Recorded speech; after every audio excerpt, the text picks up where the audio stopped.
Welcome to The Explainer. Today, we're going to connect some dots that, on the surface, seem miles apart. We're talking about a comment from Donald Trump about buying Greenland and how it could set off a geopolitical earthquake in the Indian Ocean, one that has India seriously worried.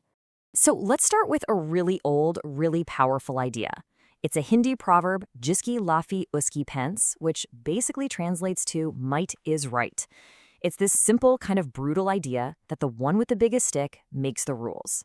Now, you might be thinking, okay, that's a nice saying, but what happens when that's not just a saying anymore?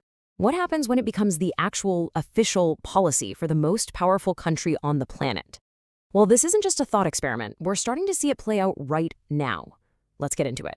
We're seeing this massive shift happening, especially as the world gets more competitive.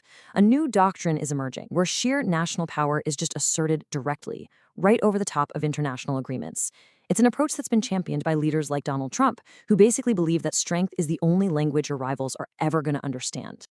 And the first big test case for this new way of thinking? You guessed it. It starts with Greenland, the largest island in the world, which has suddenly been thrown right into the middle of America's strategic plans. So, what's the official reason for the sudden interest? Well, it's all about national security.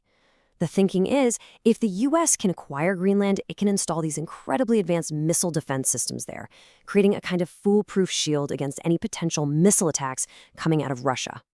And look, don't just write this off as some crazy political talk. The threat was felt so strongly that Greenland's own prime minister went public, warning his citizens to be ready for a possible U.S. invasion. He literally told them to start stockpiling food. But here's the thing you have to understand. The Greenland story is more than just about Greenland. It's about setting a precedent. It signals that the U.S. might be willing to use its power to grab strategic assets, no matter what the existing rules are. And that precedent is making policymakers very, very nervous about another even more important place, a tiny little island smack in the middle of the Indian Ocean. This is Diego Garcia. In military circles, they call it America's unsinkable aircraft carrier, and for good reason. It gives Washington this incredible ability to project power, to send and support military force really, really far from its own shores. Just take a look at the strategic value packed into this one little island. From here, the U.S. can reach into the Middle East, into Africa, and all across Asia. It can keep an eye on China, it can support allies like India, and it can control some of the busiest, most important shipping lanes in the entire world. It is, quite simply, indispensable. But here's the catch. It's a huge one. The United States doesn't actually own Diego Garcia. It's only there because of a complicated lease from the Cold War. And a very delicate diplomatic deal to sort out its future is now in real danger of just blowing up completely. So, let's break down the legal situation here. The group of islands that includes Diego Garcia, well, it legally belongs to the nation of Mauritius. But the UK held on to it after giving Mauritius independence and then leased the main island to the United States for that huge military base.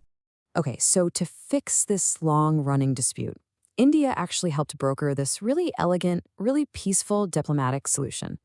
The plan was simple. The UK gives the islands back to Mauritius, and then Mauritius immediately signs a new long-term lease with the US to keep the base right where it is. It's a win-win-win, right? Everybody's happy. Well, not everybody. Donald Trump looked at that elegant diplomatic solution and saw something totally different. He didn't see it as a smart compromise. He saw it as, and this is a direct quote, an act of total weakness, arguing that giving up control of an asset that important is just a massive strategic blunder. And there it is. We're right back to where we started. It's that core philosophy again. Might is right. From this point of view, if you're a powerful nation, you don't ask for what you need. You don't negotiate for it. You just take it. And you keep it. So, this head-on collision of ideas, diplomacy versus dominance, has enormous ripple effects. And it's especially a big deal for India because India has put a lot of political and financial skin in the game to make that diplomatic solution work. And we're not just talking about good intentions here. We're talking about cold, hard cash. As part of this whole deal, India committed an $80 million economic package to Mauritius. That was the money that helped grease the wheels and get this thing done. And this is where you can really see the potential fallout for India.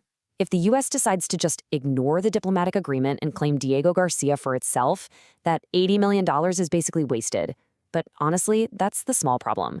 The much bigger problem is that it totally shatters trust in the U.S. as a reliable partner. It creates this huge security headache right in India's own backyard. And it leaves allies like India asking a really tough question. If diplomatic agreements that took years to build can just be thrown out the window because of a change in leadership, how can you possibly build a stable, long-term partnership? In a world where promises can shift like sand, who can you really, truly trust?